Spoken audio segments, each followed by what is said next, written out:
Hi dear friends, ఒక చిన్న ప్రేమ కథ. ఒక అమ్మాయి 8 మందిని ప్రేమించిందంట. 7 మందితో శరీరం పంచుకుందంట. 8వ వాడితో ఇలా అంటుందంట, మన విషయం మా అమ్మకి తెలిసిపోయింది, తనకి అస్సలు ఇష్టం లేదు అన్నదంట. మా అమ్మ కోసం నన్ను వదిలేస్తావా అని అడిగిందంట.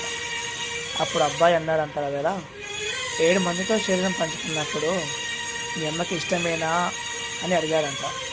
అప్పుడు అమ్మాయి చెంప మీద ఒకటి పుట్టిందంట. పర్వాలేదు, నా మనసుకి తగిలిన గాయం కంటే ఇది పెద్దగా నొప్పి అనిపించడం లేదు అని.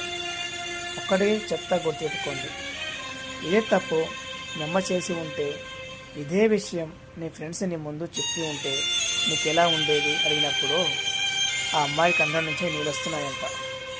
తనకి తెలియకుండానే అబ్బాయి అంటున్నాడంట కదా,